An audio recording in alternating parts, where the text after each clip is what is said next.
1. This happened a bit over a week ago, and I felt like the first, bigger shock and paranoia has settled a little, so I wanted to share what happened with me. I will begin my story time with a little explanation about how my apartment building is designed, as that information is quite essential to understanding the story. If it matters anyhow, I am female, 21, so I live in a medium-sized town nearby, a center area, but still in a somewhat quiet neighborhood. My building basically has elders and family people living there, but hence the location, the main doors are always locked, so you either need to have a key or have someone buzz you in order to get inside the building. Once you enter the building, there's obviously the staircase. Well, at each mid-floor, there are these small balconies. I don't really understand why though, as each apartment has its own balcony too. I live on the 3rd floor and you can see directly into my bedroom from the balcony, which is located on the 2.5 floor. I will explain one more thing before beginning with the juicy stuff itself. My building is also located behind a big school building, so I usually don't close my curtains as there is nothing but a big empty parking lot in front of the building at night. A lot of people wouldn't be wandering around it anyway. Now let's get into the actual experience. It was the first night between Wednesday and Thursday, and I didn't have work the next day, so I was just spending some quality time, aka watching YouTube from my tablet. I hear some noise coming from the hallway, kind of heavy footsteps and the sound of someone occasionally bumping into the handrail, as if drunk or just tired. But that's nothing very unusual, as I live in a building with other people living in it, so you do hear noise even at night. The part where it gets weird is when I heard the footsteps end on my floor. The bedroom wall and the side of my bed, where my head is located against the wall where the staircase is, on the other side of, so it was clear that the person had stopped. I don't hear any doors opening, nor any footsteps anymore, just silence. I found it kind of disturbing that someone was just standing in the hallway in the middle of the night. After a while of silence, I heard the footsteps again, but this time more quiet and gentle, starting to walk back down the stairs. I just thought that maybe someone was drunk and entered the wrong staircase or something. Not a big deal. They're gone now. I continued my YouTube marathon for a while before getting kind of sleepy. One thing I enjoy before going to bed is looking out of my window. There's one main road located at the end of a big parking lot, so sometimes I just watch cars passing by before going to sleep. So I put on some music with quiet volume, apartment buildings, bleh, and began my staring session. During the second song, I suddenly noticed a small source of light and some movement in the down left corner of my eyes. I lowered my gaze and just froze.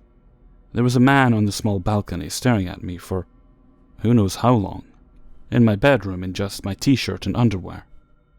After what felt like at least a few minutes of being frozen in shock, probably was more like 5 seconds, I quickly closed the blinds and went out to check that both my apartment doors were properly closed and locked. Luckily they were. After a while of shivering in my bed, I came to the realization that the man staring at me was most likely the source of the footsteps. He perhaps had heard the sound of someone being awake in my apartment, and listened to that for a while. Then noticed the balcony and decided to check it out, and noticed you can see into windows from there. I am not completely sure, but I think he could possibly have seen me before I even went to look outside from the window, as I had a small light on in my room, and it was relatively dark outside, but I had no curtains on.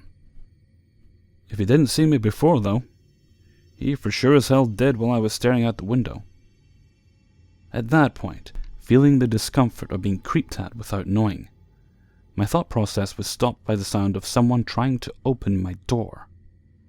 Luckily, my door is quite secure, so I don't think this person could get it open. But then I heard the small letterbox being opened, as slowly and quietly as possible. I still feel the hair in the back of my neck standing up while typing this out. I have 2 doors, thank God, so he couldn't see directly into my apartment. But I could hear him. He was breathing sort of heavy, constantly swallowing as if he was either very nervous or just somehow disturbed. Creeping on people? Disturbed? No way.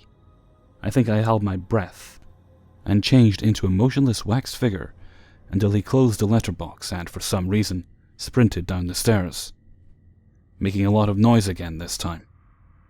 I was so fixated on each sound, so I heard the sound of the hallway door being opened, and I assumed he ran out. I don't dare look out of the window to check, as I was still feeling watched. Nothing more happened that night anymore, but I was certain of getting no sleep for the rest of the night. I called up my mom and explained what happened. She had work the next day, so I didn't want to disturb her sleep more by asking her to come sleep here or pick me up. So we just agreed we'd keep the phone line open through Viber throughout the night. I drank 2 energy drinks, not such a great idea when your pulse rate is already sky high, and stayed up until it was light outside and normal people were awake. I fell asleep, unwillingly. I didn't see the man anymore, at least up until this very moment as I'm typing this, and I hope to never see him again. But what did happen, and has made me even more paranoid, is this. The next time I had work after the incident was on a Monday morning. I hadn't really been sleeping well lately and had an early morning. I was already somewhat all over the place, but this just scarred me for life. As I explained before, I have 2 doors in my apartment. Well, I was leaving for work, and opened the inner one, and for my damn surprise, I saw the outer door slightly cracked open. I felt like throwing up and just running into my mom's arms like a little girl, just to go somewhere safe, but instead I had to go to work. The rest of the day, I kept looking over my shoulder, constantly having this weird feeling that someone will come to get me. Like someone was watching me, etc. Just not a good state of mind. I hadn't heard anything at night, so I'm assuming I was just exhausted from not sleeping properly. I'm so thankful for having 2 doors because, however he managed to, ever so quietly, open that outer door, he could have entered the apartment where I was basically passed out and done anything to me. I reported these 2 incidents to the building's management, and together we filed a police report. They promised to have someone guard the premises a while until the situation settles down. I am sleeping still at my mother's house and hoping that once I return home, I'll be safe and one day be able to get rid of the paranoia. I will not be keeping my curtains open nor checking out the window at night for a while. 2. This is a true story about one of the most terrifying experiences I have ever had in my life. It was especially disturbing considering my age at the time of this encounter, with someone who was likely a pedophile with bad intentions. I am from Canada, and generally feel very safe where I live. However, I live less than 15 minutes away from the home of 2 of the most notorious serial killers in Canadian history, Robert Pickton and Clifford Olson. Knowing that, it's safe to say that there is a history of crime where I live. Just because those 2 horrible people were put in jail long before this happened, doesn't mean evil is non-existent, as I learned. So, here is how it all happened. After leaving my friend's house in the wintertime around 10 o'clock at night, I slowly made my way home, walking through the dark, empty streets of our peaceful neighborhood. Her parents weren't very responsible, and were too drunk to drive me home, but, to be honest, I wanted to walk, because I didn't want to go home right away. My parents trusted me, and never would have thought that I could be in danger. I just turned 11, and was wearing little pink sneakers, my brother's hoodie, and my blonde hair in braids. I walked calmly and proudly, dragging along my brother's scooter beside me. I told myself there wasn't anything to be afraid of. I didn't look it, but I was a pretty fearless little girl. I thought that I was tough back then, and nothing would sound cooler to my friends than me telling them I walked home all by myself at night. Since I wasn't in any rush to get home, and be told by my mother to go to bed, I paused and admired the silence. I took a deep breath, inhaling the frigid air, exhaling, and creating fog with my breath. After a while, I picked up the pace and continued towards my street. Through the fog, I could almost see where I had to turn onto my street. The peaceful moment was suddenly disturbed by the sound of a pickup truck driving past me, definitely going above the speed limit. About a minute later, I heard a slow-moving vehicle's engine behind me, but I didn't think anything of it at first, until I turned around. Strangely, this is the same red pickup truck that drove past me a minute ago. It would have had to gone all the way around the block to end up behind me again so quickly. Uncomfortably, I gripped my brother's scooter tightly and put one of my feet onto it as I dragged the other. I didn't want to draw any attention to myself, so I didn't get on it right away.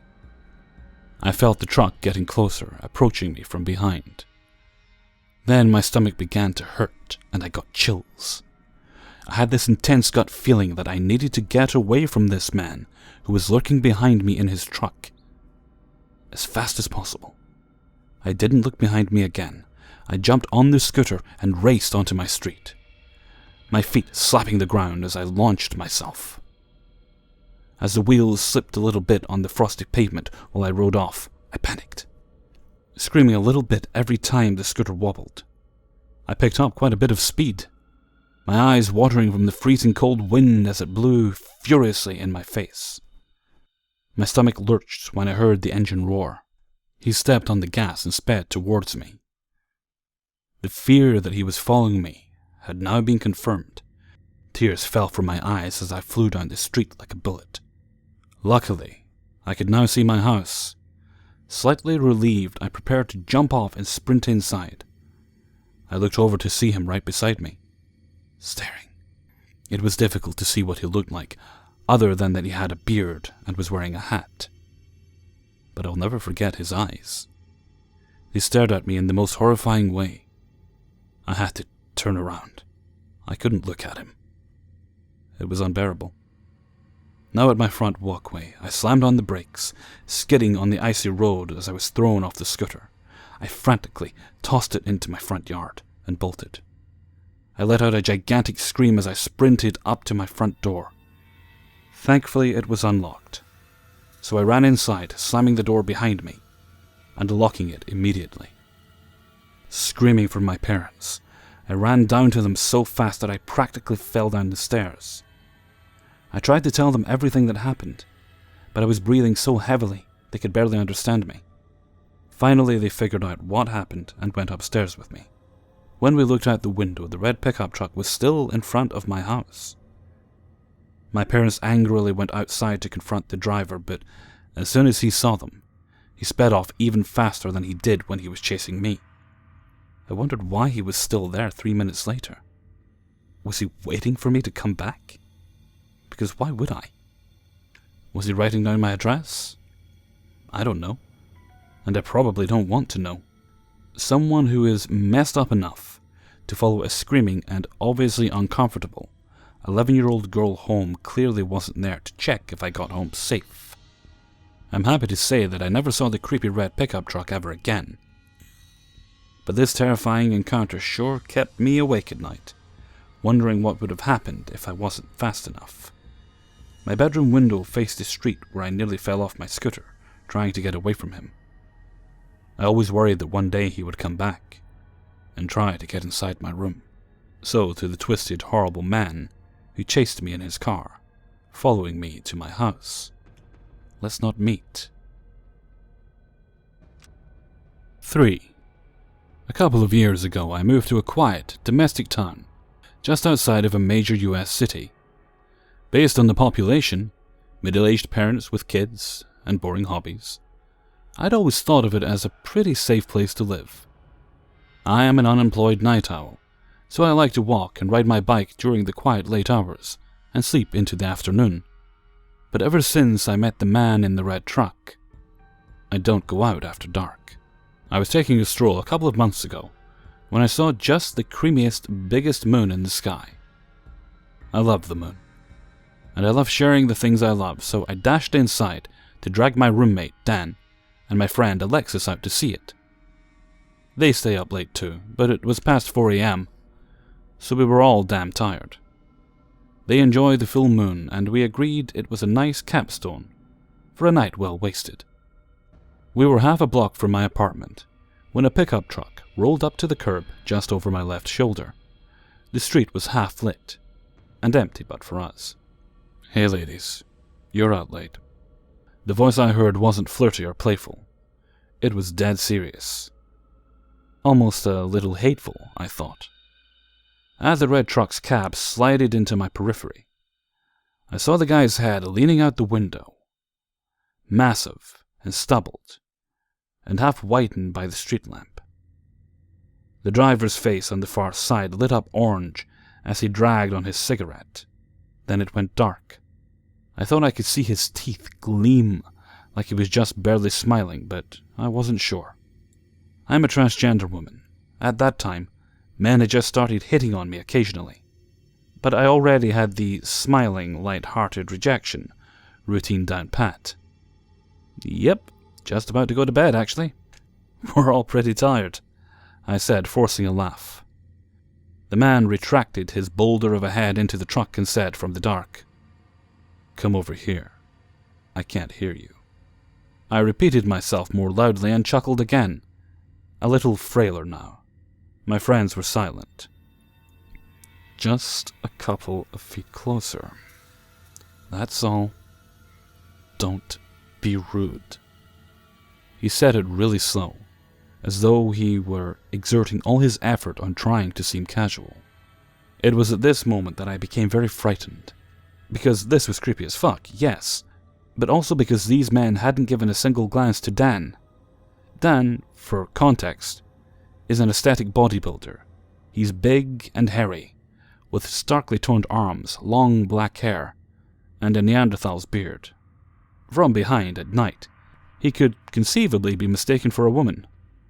But from the front, he's not the sort of guy people mess with. So from the man's hateful tone and the way he wanted me closer, my lizard brain surmised something. These men want to hurt us or take us with them, or both. From the fact that they hadn't even sized up my massive roommate in preparation for a struggle, I surmised something else. These men are armed. Heart fleeing my body, I went into escape mode. I said something, I don't even remember what, to brush off the man's request while maintaining a semblance of harmless ditziness. I took a step back, gave Alexis and Dan the glare of death, and started walking slowly. Immediately, the man's tone was a saccharine plaint. "Come on. Hey, do you guys know where we can get some booze this late?" "Nah, sorry man." "Well, do you guys like weed? We got some joints in the car if you want them." "Come on. Come over to the window." "Nah, we all stopped smoking years ago, but thanks." As we passed the neighbor's hedge and the apartment complex slid into view, I realized we had 3 options. None of them good. 1, we could run to the door and hope they didn't pull out guns, and then live in constant fear because they'll know exactly where we live. 2, we could turn down the side street, hope they give up, and then use the apartment's secluded back entrance, the risks of which are obvious. If they didn't give up, they'd have us off the main road in the dark. Or 3, we could walk onto the next block, avoid them finding out where we live, and then lose our rush inside and lock the door contingency. I chose option 2, completely at random. As we neared the street corner, I heard the driver's voice, desperate and impossibly deep. "Do you like donuts? There's a Dunkin' Donuts around the corner. We'll buy you some, just hop in. It'll only take 5 minutes. We kept walking. The truck lurched forward to catch up, and then halted. They rolled up the windows, and I heard them arguing inside as we rounded the corner onto the secluded side street. The truck lurched again, and then screeched to a stop. Lurched, then stopped. I heard a muffled shout, and then they were quiet. As we approached the back of the complex, I could hear the engine humming behind me. If we turned right, they would know where we live. If we kept walking, we would lose our chance at safety. We slowed our pace to a crawl. Dan and Alexis, who hadn't said a word, were looking at me bug-eyed and sweating. And then tires screeched and the truck was gone. We sprinted into the parking lot and unlocked the glass door, all of us shaking. Then the foyer door. Then my unit. We collapsed in the dark. I hissed at Dan as he instinctively moved to flip the lights on. We shut the blinds and called the cops. We told them what happened, gave them descriptions. They got annoyed when we didn't want to give them our address for an immediate in-person interview. We were all really shaken, and cops are terrifying. So we hung up. The three of us haven't talked about it since. I shut the blinds now, and I scold Dan when he leaves his window unlocked. I crouch around my room sometimes, leering at that tree outside my window, with the vodka nips in its upper limbs. I walk in the daytime now, and I miss the moon.